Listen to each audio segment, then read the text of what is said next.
and the beast. The following program, The Russ Belville Show, is intended for responsible adults only. We advocate to the repeal of marijuana prohibition for adults. We discuss the science, culture, and controversy about America's marijuana laws. We do not advocate any illegal activity and encourage all listeners to learn their state and federal marijuana laws. Opinions and claims made by guests and advertisers on The Russ Belville Show are their own, and The Russ Belville Show cannot be held legally responsible for their validity or reliability. Viewer discretion is advised. You take a seed, you plant it, you grow it, you dry it, you roll it, you smoke it. You take a seed, you plant it, you grow it, you dry it, you roll it, you smoke it, and it goes down smooth. Hey! Spanning the continent to bring you the truth about cannabis and marijuana law reform. I smoke pot and I like it a lot. From the promise of legalization. And I think that we need to rethink and decriminalize our marijuana laws. To the agony of prohibition. One major responsibility is to encourage people to use less drugs. The Russ Belville Show, the voice of the marijuana nation. Brought to you by the National Cannabis Coalition. Yeah, I hear you had a question for me. Now, here's your host, Radical Russ Belville. All right, good day, tokers and tokettes, and welcome back. It is Monday, July 16th, 2012, and it's got to be 420 somewhere in the world. Welcome to the show. I am so glad to be here, and better yet, I'm glad you're all wearing clothing. We'll talk more about that in hour two, but before we get to that, let's introduce our friends right here in the studio. Sitting to my right, we've got Wiz Kaliko hanging out here on camera too. How you doing? Aloha. Doing quite well. The clothes are on. It's not quite hot enough to have them off today, but maybe in the last week. The Russ Belville Show is not clothing optional. Let's keep that clear. We've also got Ganja John doing the engineering duties today. How you doing, John? What's up, Russ? I'm doing good. Hey, I understand that you're getting older soon. Yes. But before I get older, my mother got older today. Happy birthday, Ganja Mom. Oh, happy birthday to Ganja Mom. Oh, that's so sweet. So your mom's birthday and your birthday are real close, huh? Yeah, and my brother's birthday is on the same day as mine. So did that ever, like, when you're getting presents as a kid, kind of screw you over? No, it didn't screw up the presents as much as it screwed up the cake. Like, there would be a line straight down the middle of the cake, and there'd be a transformer on one side and, Darkwing Duck on the other side. Okay. Led to some interesting conversations. Right on. Also, from our virtual studio in beautiful Grass Astoria, Oregon, we have our lovely news editor, Cannabis Carrie. How you doing, Carrie? I'm doing great. I really missed you guys. Glad to have you back. Missed you too, Carrie. And we got all sorts of people coming in the studio here. Sam and Bradley are in here as well. We'll talk to them in hour two. Before we get to all that, though, the first hour of the show, we always start off with our Cannabis Chronicles, the latest news headlines. And since we've been gone for a few days, lots of news to catch up on. Carrie, what do you got in the news for us today? That's right. Well, the big stories that came toward the last of the week, last week that we've got to cover, of course, Harborside is in the crosshairs, and Oregon makes an amazing move. Plus, I've got some wildlife news to tell you all coming up in today's Cannabis Chronicles. All right, looking forward to it. Then when we get to 20 after, we take our 20 after break like we should, and we enjoy Roots Monday, Daily Toker Tune. And for today, we dig into the countryside of Roots music with our good friend Chief Greenbud. He's got some new music for us, and we're going to play that for you first right here on National Cannabis Radio and the Russ Belville Show. You can get more of Chief Greenbud's fantastic cannabis-related music at chiefgreenbud.com. And then at half past, I'm going to take a look at the now 3 United States legalization initiatives that have made the ballot and compare and contrast some of the differences between them so that you can find out, you can be completely educated on what the people are voting on. If you happen to be in one of those states, or if you're in one of the other 47 states, you can see what we are possibly voting on and what the future may hold for your state. We are going to bring this wave of legalization from west to east. It's only a matter of time. The wall is starting to crumble. We are going to win this, people. And then at the end of the show, a little time for a radical rant. I'm going to talk about that story that Carrie brought up with Melinda Haag, the U.S. attorney who has been threatening the Harborside Health Center, and give you a look at some of her amazing abilities. You won't believe what this woman can do. All that and more coming up on the Russ Belville Show. You can find us at RB Show 420 on Twitter. Follow National Cannabis Radio at NCR 420 on Twitter. I'm Radical Russ on Twitter. RadicalRuss.com for the blog. National Cannabis Radio, the site of the live show. We'll be right back after this. Stick around. There's plenty to come.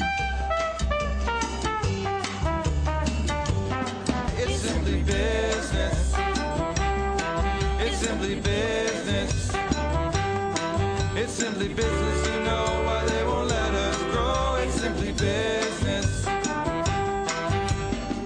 We'll be right back after these messages from our 420 friendly sponsors. Support these advertisers because their ad money goes straight to the Russ Belville Show.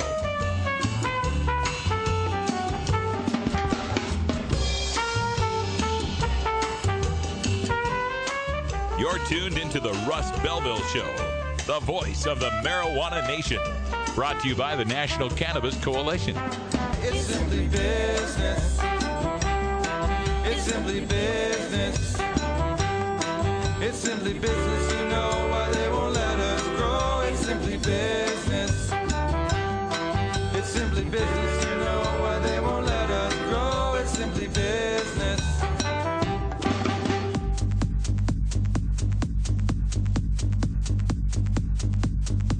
Support the Russ Belville Show. Text the word Russ to 420-420 and connect with the National Cannabis Coalition. You can also send $10 to the Russ Belville Show right from your smartphone. That's Russ to 420-420. You're listening to Radical Russ on the Russ Belville Show.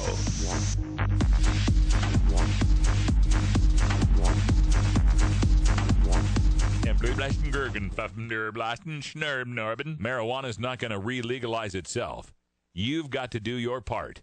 Join the National Cannabis Coalition today at nationalcannabiscoalition.com. Medical marijuana, industrial hemp, ganja sacrament, consumer cannabis. The topic of marijuana is heating up the news, and the Russ Belville Show catches you up with today's latest headlines. Now, here's our senior news editor, Cannabis Carey, with the Daily Cannabis Chronicle. Now the third state in the U.S. where voters will get to vote to legalize marijuana in the November elections. The Oregon Secretary of State has certified that the Oregon Cannabis Tax Act, or OCTA, has enough signatures to make the ballot. It will appear as Measure 80 to the voters of Oregon. The Oregon Cannabis Tax Act, if passed, would regulate the sales of marijuana for those over 21 years old, and it would set up a distribution system where adults could buy cannabis for personal and private use only through state licensed stores. A whopping 90% of the tax revenue generated from the legal sales of cannabis would go directly into the state's general fund. That tax is estimated at more than $140 million annually. The measure, if passed, would also open the door for the Oregon hemp farmer, with 1% of those taxes going into a Kickstart program to promote Oregon-grown hemp as a food and fiber product, and 1% of that would be used to promote hemp as a biofuel. Much of that money would go into creating two separate state commissions that would oversee each. 1% of the taxes collected from the sales of legal marijuana would go into drug treatment programs, and then OCTA also calls for the creation of a cannabis commission that would oversee retail sales, marijuana cultivation, and have the power to limit the amount of marijuana a person could purchase. The Cannabis Commission would do work similar to the Alcohol Commission that oversees alcohol sales and regulations. Under the proposal, marijuana possession would be decriminalized, although public pot consumption would be prohibited and subject to a fine of $250. Now, there is an article written into the measure that would allow for bar-type establishments if marked with signs and if they exclude minors. Paul Stanford, the founder of the Hemp and Cannabis Foundation and the THCF clinics that are in several medical marijuana states, was the measure's chief petitioner. This was Stanford's latest of several attempts to get a legalization effort on the ballot, and it's the second time he has made it this far. Stanford said that he's been working towards this goal for the last 24 years. He turned in over 165,000 signatures to get the 87,213 that they needed. Stanford came up with 88,887 valid signatures, narrowly making that ballot with just 1,600 to spare. Public polls show that marijuana legalization has been gaining in popularity in Oregon and nationwide. Oregonians have a mail-in ballot system, so every voter is mailed a ballot. A larger turnout may bode well for those hoping to legalize cannabis. So we'll find out if Oregon citizens, along with Washington and Colorado citizens, have enough supporters to change cannabis laws forever come November 6th. Wow, we couldn't be happier.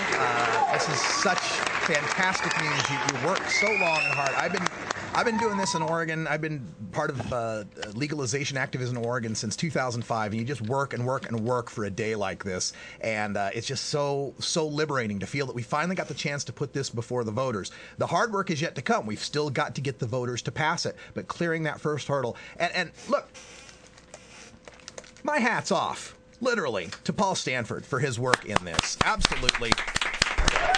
Because I'll tell you, we got legalization on the ballot in the 80s. I think it was 86 with the Oregon Marijuana Initiative back then.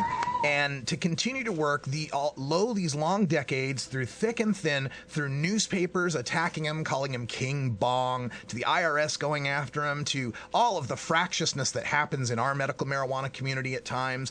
It's just all these hurdles he's had to overcome and the slings and arrows that have come against him, that it really shows how truly dedicated he is to this move. And I just want to say he was nothing but a gentleman after I was a complete dick to him in public. So yeah, it's amazing. You know, well put. He's been completely a gentleman and so singularly focused on legalization. And Kaliko, correct me if I'm wrong, but isn't this some sort of record as far as the least amount of money spent to get something on the ballot? That's what I was hearing. Sorry, Kaliko, go ahead. I'm sorry. Less than like $400,000 or something like that. Super low amount. Wow. And when you consider that every other legalization attempt that has made the ballot in any of the now 6 states that have put it on the ballot has always come through the support of the big 3 billionaires, Sperling, Lewis, and Soros, with the exception of Prop 19 in 2010, but that was a $1.5 million of Richard Lee's money, his damn life savings to get it on the ballot. To think that Oregon can get it on the ballot for less than $500,000 shows you what a truly grassroots effort this is, and I am so proud to be an Oregonian right now. We are going to be putting 110% effort into getting legalization passed here in Oregon and in Washington and in Colorado, medical marijuana in Massachusetts, and again, bringing that wave westward and bringing freedom to all the people who deserve it. Last week, the feds made their move on the largest medical marijuana dispensary left standing in California. Oakland's Harborside Health Center, that's run by Stephen D'Angelo and featured on the Discovery Channel's Weed Wars, was the target this time. The feds took a recent tactic that has helped them close more than 100 medical marijuana dispensaries in the state of California. They attacked the landlord of the 2 large buildings that house Harborside operations. On Tuesday last week, DEA agents taped a notice of property forfeiture on the doors of Harborside facilities in Oakland and also in San Jose. With a large group of supporters by his side, D'Angelo vowed during a press conference last Wednesday to remain open and continue their care of the estimated 108,000 patients that get their medical marijuana at Harborside Health. He pledged to, quote, never abandon our patients. The attorney for Harborside, Henry Walowski, said he is working with the property owners and they're still putting together a plan to proceed. The landlords are expected to reply to the federal action within 20 days, and a hearing has been set for October. Steve D'Angelo said that unless they physically prevent him from caring for his patients, he will keep working for them. City Councilwoman Rebecca Kaplan spoke out last Thursday at a news conference that was attended by dozens of Harborside patients that the city of Oakland cannot afford the money wasted on law enforcement, the loss of approximately 125 more jobs in Oakland, and the loss of tax revenues that Harborside Health Center pays them. Harborside paid $3.5 million in taxes just last year. Harborside has been operating since 2006 and is considered a model in the medical marijuana industry on how to set dispensary standards.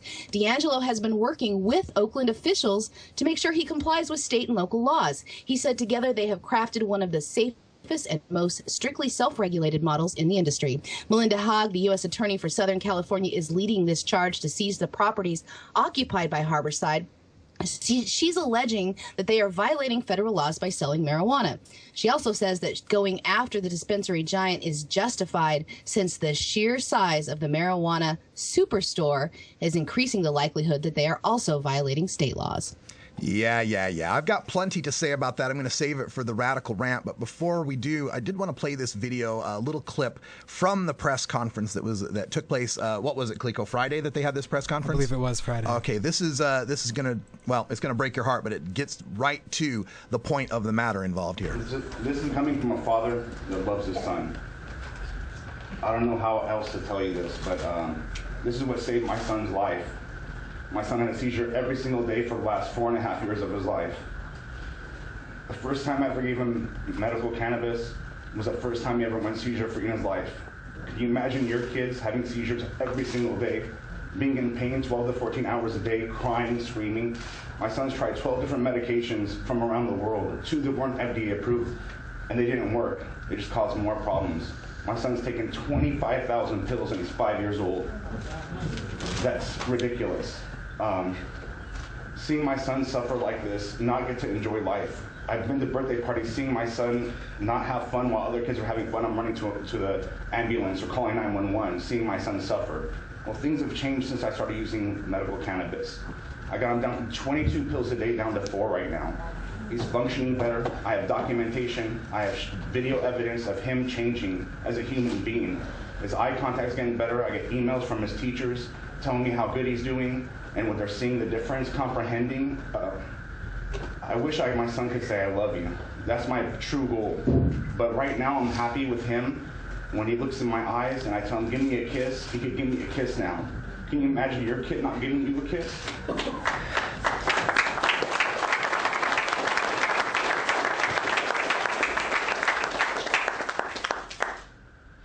I've been blessed. God's shown me the way. This is a plant.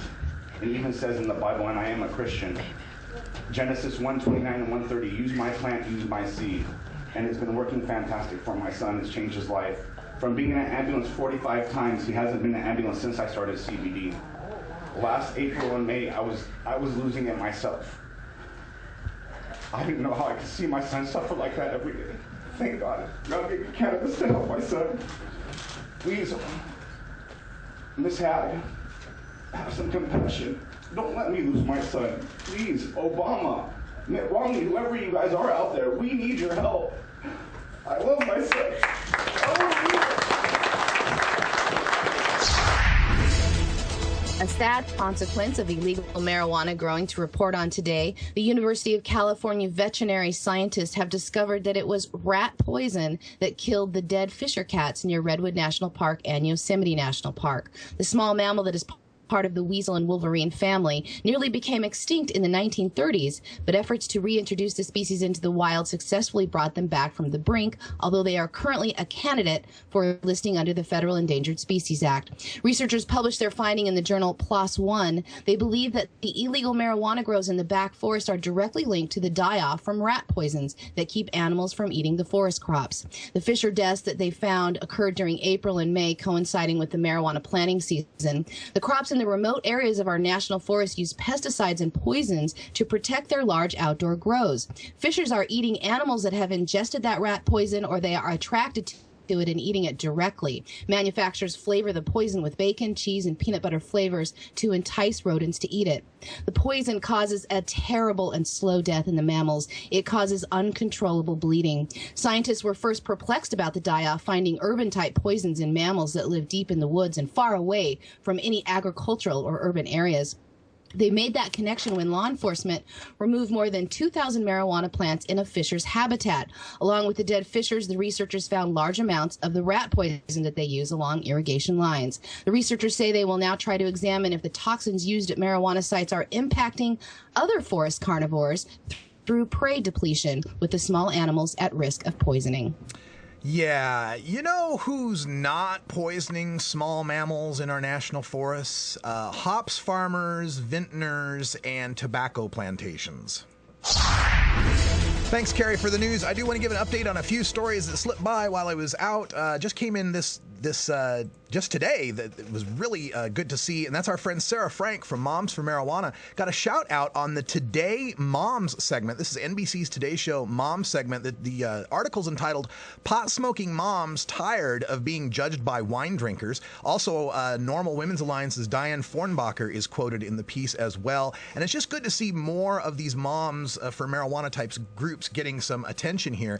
And what's most wonderful here is in the poll, they have one of those online polls with 12,000 votes so far on the Today Show site asking, is it okay for moms to smoke pot? It's 84% in favor. So that's just remarkable to see that kind of number coming from a Today Show audience, especially Today Show audience. Well, maybe not surprising coming from the audience that's watching Hoda and Kathy Lee drink wine every morning. Yeah, no kidding. Oh, I don't know. Maybe that's not such a bad thing, drinking the wine every morning. Also, want to make a note about the Pat Robertson billboard that has been put up at Amendment 64. They've been putting these up around Denver. The billboard says, Pat Robertson would vote yes on 64. Will you? This is a billboard that's gone up in Grand Junction, Colorado. We'll give you a look at that when we get into Hour 2, plus conversations with all the crew here. And Bradley Steinman and Sam Chapman are here as well. So we'll have plenty to talk about. But first... It's 420 back in Idaho, where Russ and Carrie were born. So we have to go connect with our roots. You know what I mean? Please support these sponsors who support the Russ Belville Show. Oh, have you ever met when we come back, new music from Chief Greenbud. Stay tuned. You're listening to the Russ Belville Show. We're right back after this. If he said he swam to China, he would sell you South Carolina. Then you know you're talking to that reefer man. The law offices of Omar Figueroa would like to remind you to stand up for your rights. Please do not give up your precious liberties. There's nothing wrong with standing up for our constitutional rights, and in fact, it's the only way to honor the Constitution that recognizes our natural rights. Treat law enforcement with respect and respect the Constitution by standing up for your rights. If you are detained or arrested, stand up for your rights by repeating, I respectfully invoke all my legal and constitutional rights. I do not consent to any search and seizure. I want to remain silent, and I want to speak to my attorney, Omar Figueroa. Omar Figueroa has more than a decade of experience in federal and California courts and graduated from Yale University, Stanford Law School, and Trial Lawyers College. Please contact the law offices of Omar Figueroa at 415-489-0420 or 707-829-0215 or on the web at www.omarfigueroa.com. 17 states and the District of Columbia have legalized the use of marijuana for medicinal purposes. Over 70% of the American public supports the use of marijuana for medicinal purposes. What does Governor Mitt Romney think of medical marijuana? So medical marijuana is legal in Colorado. One of our viewers, Bill Ferguson, asked, should marijuana be legalized for medical use? Aren't there issues of significance that you'd like to talk about? The medicinal use of marijuana is a significant issue to the millions suffering from cancer, AIDS, and other chronic pain, nausea, spasticity, and seizure disorders. I think marijuana should not be legal in this country. I believe it's a gateway drug to other drug violations. The use of illegal drugs in this country is leading to terrible consequences in places like Mexico and actually in our own country. Okay. I oppose legalization of marijuana. Everyone knows music and marijuana go together, so let's wind up our 20 after break with the Russ Belville Show's Daily Toker Tunes, the best in pod-safe 420 music from around the web. Today is Roots Monday, featuring the blues, country, folk, and jazz music that birthed the modern sounds we enjoy today. You can get downloads and more information about all our Daily Toker Tunes by visiting music.radicalruss.com. Now, sit back and enjoy your Daily Toker Tunes. Oh, yeah, I'm looking forward to this next one because my good friend Chief Greenbud's got a new album. It's Chief Greenbud 3, and you can learn more about it by going to chiefgreenbud.com. And if you haven't gotten the first two albums, then you're not truly a toker. You're not down. You're not cool unless you got the Chief Greenbud album. Go to chiefgreenbud.com and get them right now. It is great country kind of parody music about marijuana, plus some original tunes.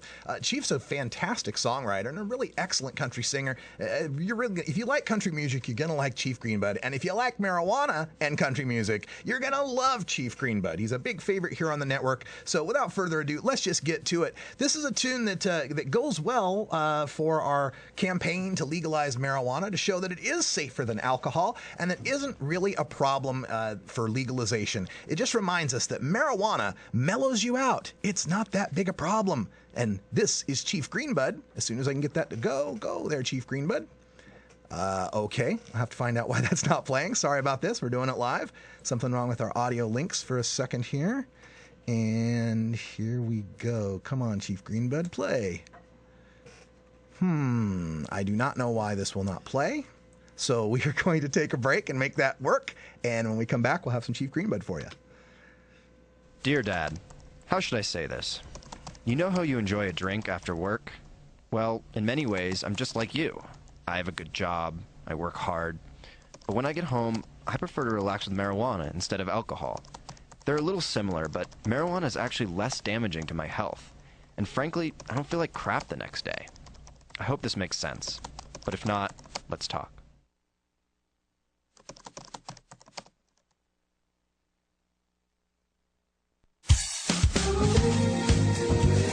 Attention, National Cannabis Radio listeners. If you haven't heard the political pontifications of Lively and Mr. Libra on the Libra Lounge yet, be sure to visit here Wednesday nights at 6 Pacific or visit thelibralounge.com for archives and links to download current episodes. Be a lounger. The Libra Lounge. What in the hell? I know that's not Kenny Estes. Why they messing with him again, man? Oakland police cars here on the scene where one of the raids took place earlier today. We're trying to find out exactly what Oakland police officers are doing here right now. Leave him alone. Federal authorities, as you mentioned, are being tight-lipped about what they were doing during several raids this morning. He's in a wheelchair. He's in a motherfucking wheelchair, man. 6 o'clock this morning and drove through the back door of this building. Can you believe this shit? You guys need to stop fucking with Ken, man. Scared my kids, why'd you have to kick? In full riot gear, the whole door in. Cut all my plants down, left the stems. If your parents were ill, would you do this to them? Would you take all their pain pills and turn them in? Confiscate their belongings and split them in the end. Vultures are tripping off cannabis. There's cocaine and ice cakes, go find them. You're wasting them federal funded dividends. If you touch one of us, then touch one of them. One day you might ask to be a friend, but I don't trust no one. Have no friends like Houdini. I'll disappear in the wind, roll away in my wheelchair. I'm a win in the end, and as long as there's seeds, I'm ahead of them. If nature cooperates, see you at Oktoberfest. They filed down the street with their semi-automatic weapons and full riot gear with a battering ram and went in the back door. While the customers pulled up, looked across the street, saw the guns, got back in the car and took off. The special agent in charge of the DEA's San Francisco field office revealed little about today's action. Leave us alone, we're all medical patients. A prescription allows me to grow these babies. If that canine bites, hope he gives me rabies so I can slap a lawsuit on the city, maybe. Or maybe not. I got my Glock, might think you're the intruder, then pop, pop, pop. Dead DEA agents on the spot. Every time they make a bust, does the crime rate drop? I don't think so, not even a little bit. Are you stressed out? Then hit it a little bit. Here, Kush, Northern California, Bush. Got medical club parts. We don't push dispensaries throughout the state. What's the difference between trees and them pills you take? Advils, aspirins, and ibuprofens. And I've had no pain since I've been token. I'm not at liberty to say a lot about the investigation. It's still under seal. So all I could say is, I'm mentioning go after the baddest people. Ken Estes is apparently one of the biggest and baddest people. He says this property is where he used to grow medical marijuana plants for his Bay Area cannabis This club. is for my folks in that green triangle. Keep on growing at every angle. Glaucomas, cancer, and broken ankles. Migraines and major pains they can't handle. The best remedy simply grows on trees. 100% natural THC. Go ahead, take a puff now. Eat it in brownies. That's how we get down with some Sonoma counties. Endo and lakes and surrounding boundaries. Get caught trespassing. Libertarian or commie, a robe-wearing, bell-ringing Buddhist, a Muslim, or a snake-charming Swami. If you love Sarah Palin and Limbaugh, or voted for Barack Obama, we could all coexist. Maybe not get so pissed, or at least take a break from the drama. Marijuana mellows you out. Marijuana mellows you out. Just take a little puff and you'll be wondering what the fuss was about. Marijuana mellows you out.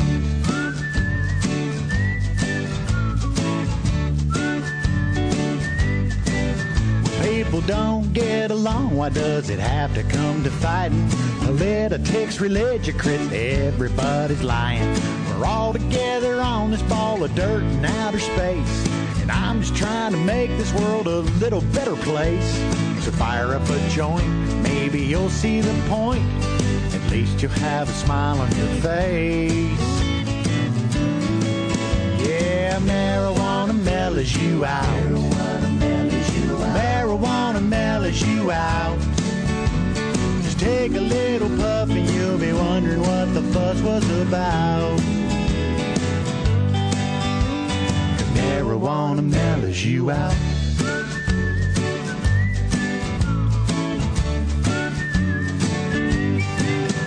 If you've had the kind of day when everybody's on your case, the boss, the kids, the wife, even your dog's up in your face, the traffic jams got you stuck like peanut butter, you can throw up your hands and go crying to your mother, or pull out a bone and start singing along. It's gonna be one way or the other. But marijuana mellows you out. Makes you mellow. Well, marijuana mellows you out. Just take a little puff and you'll be wondering what the fuss was about. There's no doubt that marijuana mellows you out. Said marijuana mellows you out. Marijuana mellows you out. Makes you mellow. Take a little puff and you'll be wondering what the fuss was about. Marijuana mellows you out. Yeah. Marijuana mellows you out. I guess I should listen to the song. Marijuana mellows you out. That's Chief Greenbud from Chief Greenbud 3. Marijuana mellows you out. Check out chiefgreenbud.com for more from our good friend Chief Greenbud.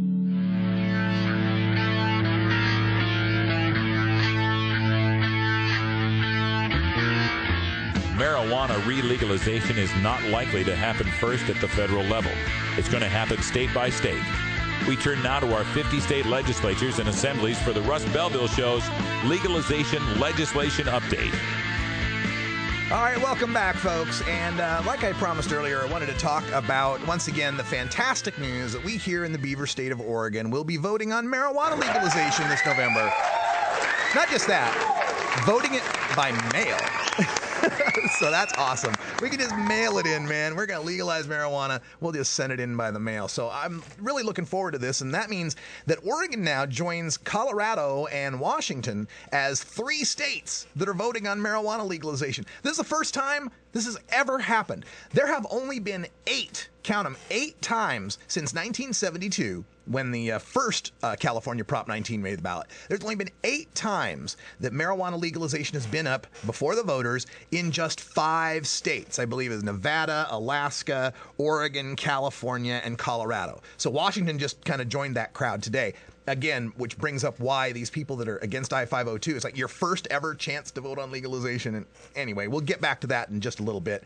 Also in making the ballot, you know, hats off to Paul Stanford, who may have made Oregon history with making the ballot with the least amount of funding, like less than $400,000 in collecting 168,000 signatures. They just cleared it by 1,600 or so. So, you know, squeaker, but man, we got it done, and truly at a grassroots level. Now, in those 40 years, like I mentioned, only 5 states have had 8 chances to vote on legalization, and they've all failed. They've all failed, with California's Prop 19 in 2010 coming closest with 46.5% of the vote. Oregon's last attempt, the Oregon Marijuana Initiative, came in at 24 or 26%, somewhere in that range. So we hope to certainly do much better than that. We're going to double that. We're going to double that and pass legalization right here in the state of Oregon. And you can come visit. We'd love to see you here. You can come join, come out and check out our marijuana stores and what are sure to be burgeoning marijuana clubs. And plus, we have public beaches here, man. Can you just imagine the fun? Just heading out on the public beach, building yourself a campfire, sitting by the ocean, and smoking a joint and not really having to worry too much about it. Man, that's what we are building here. The freedom is coming. But again, this is freedom that's a grassroots effort here in Oregon. All the prior initiatives that tried to make the ballot, it took billionaires. It took billionaires donating millions and millions of dollars. 3 guys, Peter Lewis from Progressive Insurance, John Sperling, and George Soros. Those are the 3 guys that have funded every legalization that's made the ballot, almost every medical marijuana that's made the ballot, except, again, for Prop 19 in 2010, which was, Richard Lee's $1.5 million.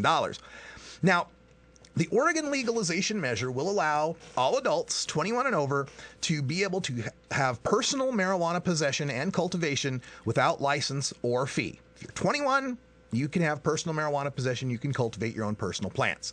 The state will also license commercial production of marijuana and sales through stores and regulate. These will be Oregon cannabis stores, and that's all they'll be. They'll just be cannabis stores, like a liquor store, right? And regulate them through the new Oregon Cannabis Commission. And tax revenues and fees are earmarked for drug education and rehabilitation. And maybe best of all, industrial hemp, the drug-free genetic cousin of cannabis, will be treated like any other industrial crops. Now, this is fantastic news. We're all excited about the Oregon Cannabis Tax Act, and I thought I would take some time here on the Russ Belville Show to give you some compare and contrast, because now we've got 3 different looks at legalization, 3 different states that are competing on the, well, not competing, but all working to bring freedom to their citizens. Let's go through these different initiatives, and you can also follow along at the Russ Belville Show blog at radicalruss.com if you want more information on these. We've got the Oregon Cannabis Tax Act, which is now called Measure 80, I believe. And then Colorado's got Regulate Marijuana Like Alcohol. It's Amendment 64. And Washington has New Approach Washington, which is Initiative 502, I-502. Now, when it comes to personal possession, here's one place where I believe OCTA is leaps and bounds ahead of the other 2 in terms of freedom. Okay, the least amount allowed is the Colorado initiative. It's got 1 ounce in public. Okay, now that's an important caveat here. They say you can have 1 ounce on your person in public, right? Not showing it around or anything, but, you know, in your pocket, in your glove compartment, whatever. But when you grow your own plants in Colorado, and we'll get to that in the next step here, you can possess all of the cannabis produced from the harvest of the personal plants at the grow site. Now, this is something I brought up with Prop 19 too, and I kind of wanted to bring it up in a whisper because you don't want our opponents to know this, but what that means is when you harvest your plants and you got 18 ounces or whatever, you can save that. Then you harvest your next set, you got another 20 ounces, you harvest your next set, you got another 12 ounces, you harvest your next set, and so on and so on and so on. So legitimately here, if you think about it, there's really no upper bound to how much marijuana you could have at your home, because technically that could be the results of all your harvests. Shh. Now, in Washington also has a limit. Now, Washington is a little more strict about this. They have 1 ounce of cannabis. You can have 1 ounce of flour, right? 16 ounces of solid products. Now, as they've been selling this initiative, they've been saying 16 ounces of, like brownies or, cake or cookies or whatever, right? Medibles. But the way this is written, come closer. The way this is written, it would count hash and hash oil. Yes, 16 ounces of hash oil. And 72 ounces of liquid products, like tinctures, right? You can have 72 ounces of tinctures, or lotions for that matter. Another major difference with but what's Oregon's? Let's not forget, I said Oregon's was the best. Why is Oregon's the best? Because Oregon Cannabis Tax Act specifies that adults may have cannabis for personal use. It doesn't say how much. There is not a limit designated in the Oregon Cannabis Tax Act for how much is personal possession. Now, I imagine there will be rules promulgated. There will be maybe cases that set precedents that say, well, if you got 3 tons, obviously that's not for personal use. But the way it's written, we'll just have to see where that limit ends up. This also affects the personal cultivation part of it, being able to grow your own plants. In Washington, not allowed. No home grow. Not allowed to grow your own plants. So, of course, the Washington one would be the worst off in this category. In Colorado, they allow you 6 plants with 3 in flower. 6 that are mature would be allowed. So there's that part. And then the 6 plants, 3 in flower is also what Colorado began its medical program with. So it's not unheard of to have that kind of limit. It's something that they could be very, very used. And then in Oregon, there is, again, no limit. Personal cultivation is allowed, but there is no limit designated on how much can be personal cultivation. Now, all of them set an age limit at 21 years old. Got to be 21 so there's a tie there for all of them. For public consumption, again, I think the Oregon Cannabis Tax Act wins out of the 3. Washington State, none. No public consumption. And I could not find in it, the way it was written, any sort of way around that as far as having licensed establishments or private places. It just seems like there's no public consumption. The Colorado one also says no open and public consumption. So I don't know how that would affect outdoor venues and such. The Oregon Cannabis Tax Act says no public consumption, except areas where there are not minors, where prominent signs allow it. Where prominent signs will allow the public consumption. So that says to me that we could have festivals and outdoor events where there would be prominent signage and minors not allowed, or maybe even like we have beer gardens where they wrist tag people as they get in there. So I'm looking forward to that. Now, the most controversial aspect of any of these initiatives comes to the DUI standard. What will be set, if any, as a DUI standard? Of course, we've made a lot of talk here about the 5 nanogram per se DUID standard that's in the Washington initiative. This would say if they blood test you and you're over 5, you're guaranteed to be a stone driver. Even if you weren't impaired at the time, you're guaranteed a stone driver. And many patients are against that because they feel they'd always be above 5. Also, there's zero tolerance on that DUID under the age of 21. And these are definitely flaws in the Washington initiative. Whether that's flaw enough to vote against legalization, I don't think so. But I do agree with critics that say these are big flaws in the initiative. It's definitely unscientific, unnecessary, and unjust. Both Oregon's and Colorado's seem to keep the current law, and they specify in their initiatives that this is not meant to change any laws with respect to driving under the influence. So it says to me they would still go by their standard of demonstrated impairment. You failed the sobriety test or whatever.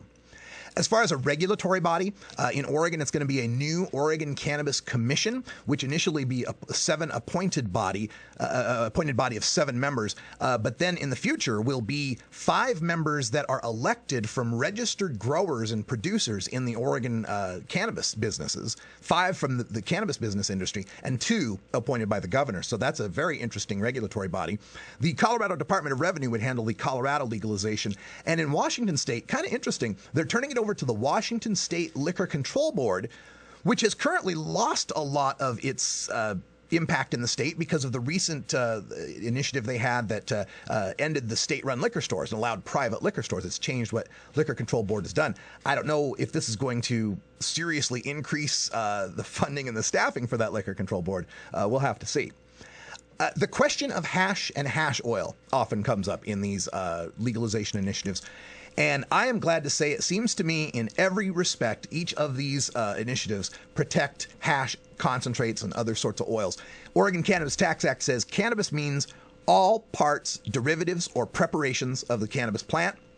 The Colorado one says marijuana means every compound to manufacture salt, derivative, mixture, or preparation of the plant or its seeds or its resins, including concentrates. So the Colorado one seems the strongest, the most ironclad. It just actually puts the word concentrates in there.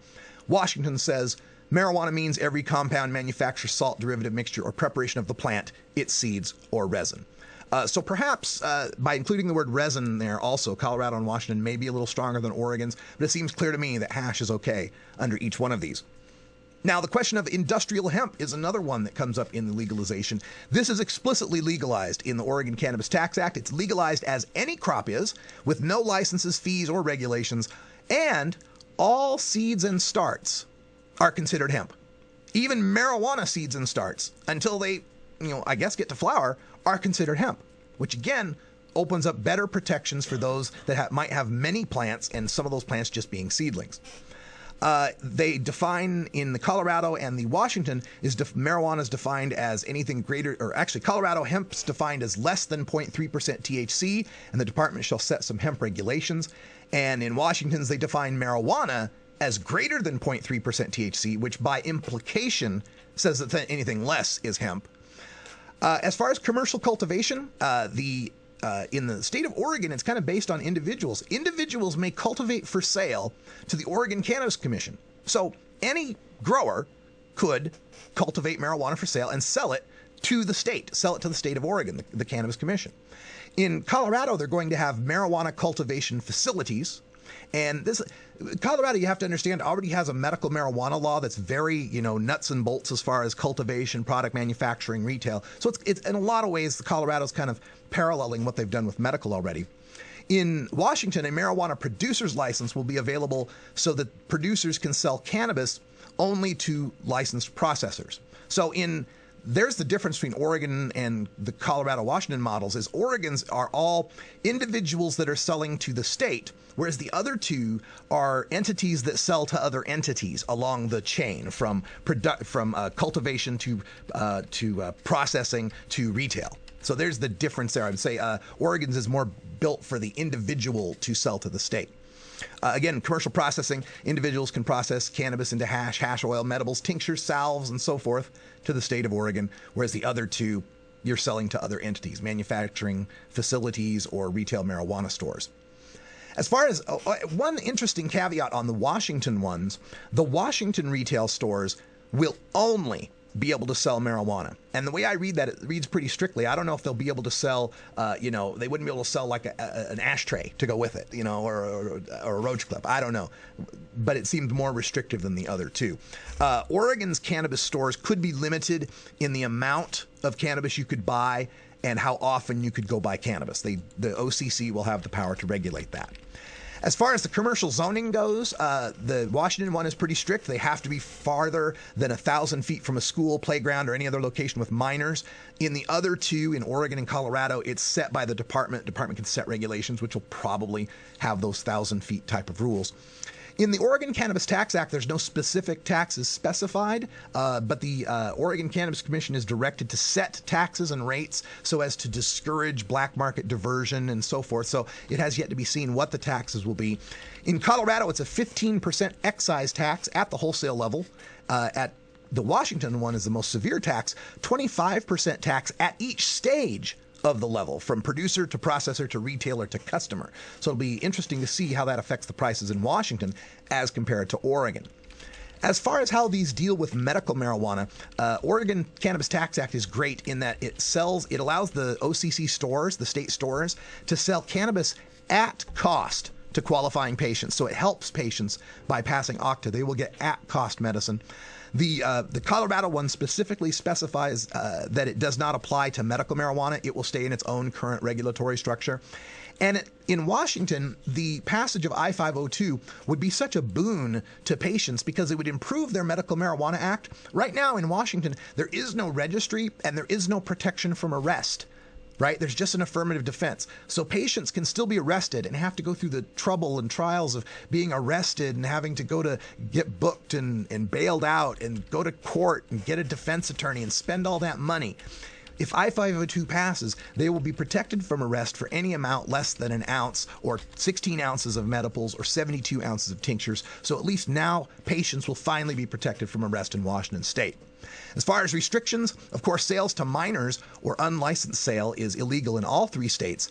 But in Oregon, if you sell to a minor or you sell as an unlicensed seller, you forfeit your right to buy, sell, or process cannabis. So you would lose, if you sold to someone and they were caught, you would lose your right to buy at the state store or even possess, right? So I don't know how they will track that, though. I would think they would have to make a massive database or put a mark on your driver's license or something, but we'll see how that comes out. In Colorado, localities can ban commercial cultivation, processing, and retail either through their city councils or assemblies or whatever, or by a ballot initiative of the people in even-numbered years. So that gives the localities power to reject people's rights here in the case of Colorado. In Washington, a lot of restrictions here. They can set the maximum number of retail stores per county, like how many you can have per county, and you can't advertise. You can't have any clear advertising on your storefront, any sign of marijuana whatsoever. All you get is one sign, no more than 1,600 square inches, black and white, merely containing the name that you've registered the business under in the state of Washington. That's it. So, yeah, they really want to keep this away from the kids, I guess. Oh, and of course, no advertising near children whatsoever. You remember the movie Repo Man with the boxes that just said food on them? Yes. We're just going to get boxes that say weed. Weed. That's right. And finally, the fee distribution, how the money will be spent that's raised from these acts.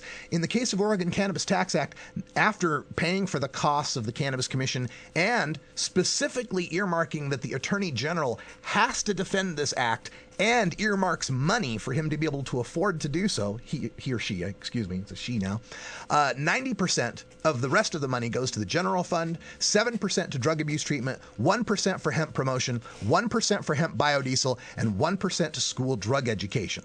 In the case of Colorado, the first $40 million goes to the Public School Capital Construction Assistance Fund, and then the rest goes to the general fund.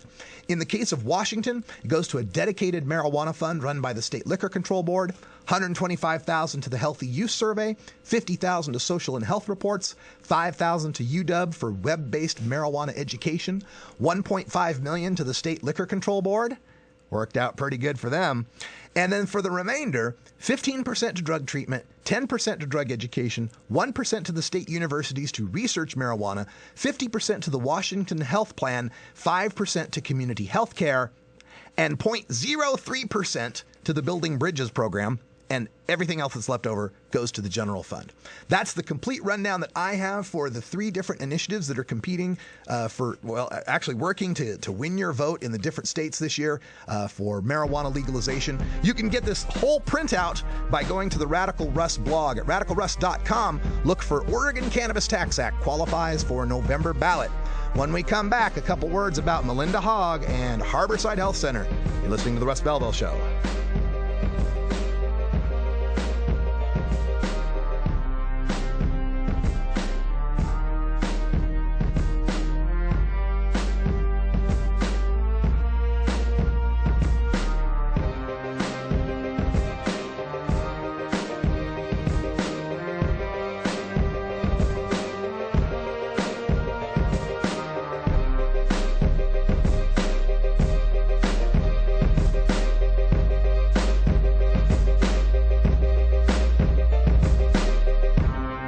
You're tuned into the Russ Belville Show, the voice of the marijuana nation.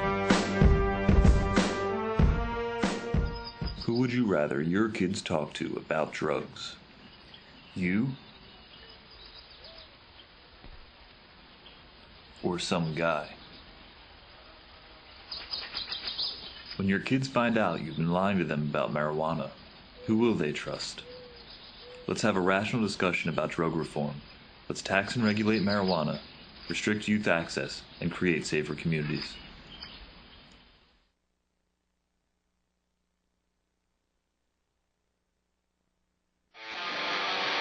You want answers? I'm as mad as hell, and I'm not going to take this anymore. You want answers? You have offended my family. I think I'm entitled. You want answers? I want the truth. And you have offended a Shaolin temple. You can't handle the truth. Surely you can't be serious. I am serious. And don't call me Shirley.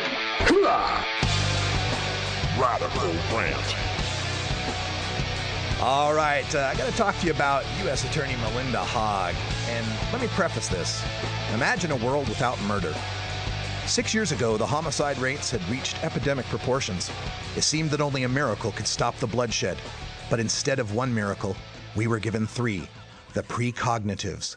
Within 3 months of the pre-crime program, the homicide rates in the District of Columbia had reduced 90%. That's from the Philip K. Dick short story and 2002 sci-fi movie Minority Report. And in this story, this sci-fi fantasy, there exists precognitives who have the extrasensory power to predict murders before they happen. Tom Cruise stars as John Anderton, the chief of the pre-crime unit, the law enforcement division tasked with arresting the soon-to-be murderers before they commit their crimes. Well, it seems that we have our own real-life precognitive law enforcement in U.S. Attorney Melinda J. Haag. She's able to predict violations of California's medical marijuana law before they happen. Now, recently, Haag had filed a notice of civil asset forfeiture against Harborside Health Center, the Oakland dispensary that's billed as the world's largest, and whose owner, Steve D'Angelo, recently starred in the short-lived reality show Weed Wars. And if you think about it, civil asset forfeiture is already a form of pre-crime in itself, that it assumes that a piece of property is guilty of being ill-gotten gains from a criminal activity until proven innocent, and the owner of the property need not even be charged with the crime that allegedly earned him the property. Why, talk about pre-crime. And Harborside's already fending off the IRS over those 280E charges where it can't deduct the standard costs of doing business. This is a tax code that was written for the cocaine kingpins of the 1980s, not state-sanctioned purveyors of medicine.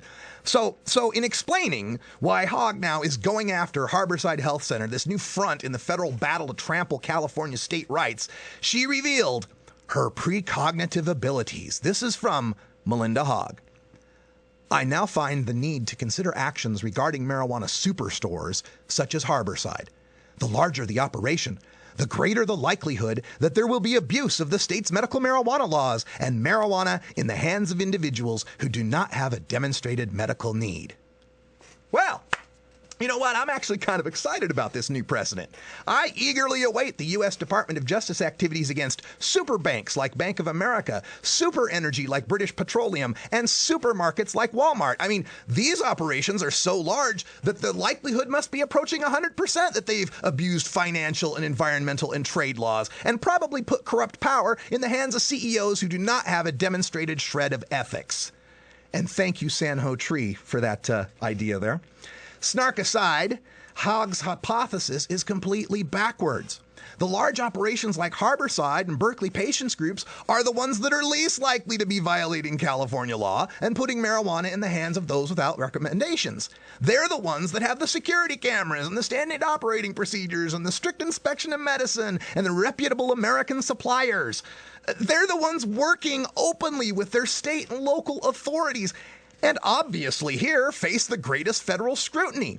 I mean, by definition, the ones more likely to be putting marijuana in the hands of those without medical need are the thousands of marijuana dealers who don't bother to open dispensaries and check recommendations.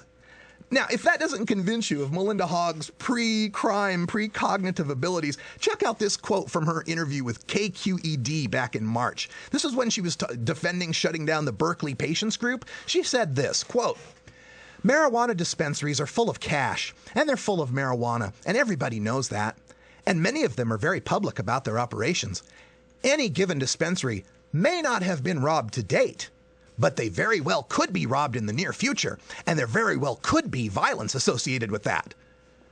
Yeah, that a dispensary could be robbed is Haag's excuse for closing the Berkeley Patients Group. Since it was too close to a school, the children could be endangered. Once again, her precognitive abilities allow her to shut down dispensaries, even if there never has been a demonstrated danger to the community in 14 or some odd years, because in the future there very well could be. Gosh, you know, if only would have had Melinda Haag on the pre-crime beat before the 1997 North Hollywood bank robbery shootout, she could have shut down that Bank of America branch before those two body-armored robbers endangered 300 police officers by firing 1,100 rounds of automatic fire on Laurel Canyon Boulevard. And wait a minute, come to think of it, shouldn't all banks be shut down? Since they are full of cash, very public about their operations, and they could very well be violently robbed in the future. Haag has repeatedly said she's targeting medical marijuana operations that are within 1,000 feet of schools because she has limited resources and must think first of the children. Yet, for all her precognitive abilities, she cannot predict what her own office will do if medical marijuana operations seek locations farther than 1,000 feet from the children. This is more from her KQED interview.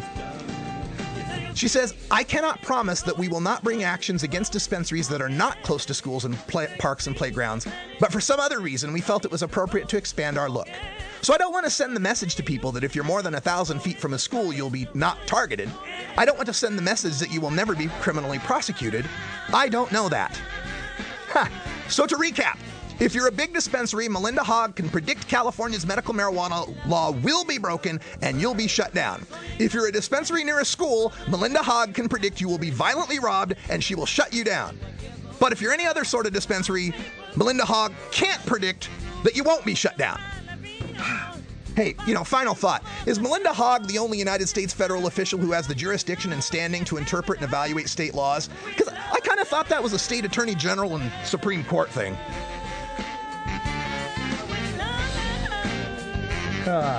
Melinda Haag. This is the Russ Belville Show. The Russ Belville Show is blogging and podcasting daily at radicalruss.com. All right, stick around for hour 2. Coming up next, for Ganja John, Wiz Khalifa, Cannabis Carrie, Brian the Red, and I'm Radical Russ. Thanks for joining us. Until next time, take care of each other, Topies. Until you see it, you plant it, you grow it, you dry it, you roll it, you smoke it, and it goes down smooth. I don't believe it's happened to me. Crawling back into your this world. I don't mind, 'cause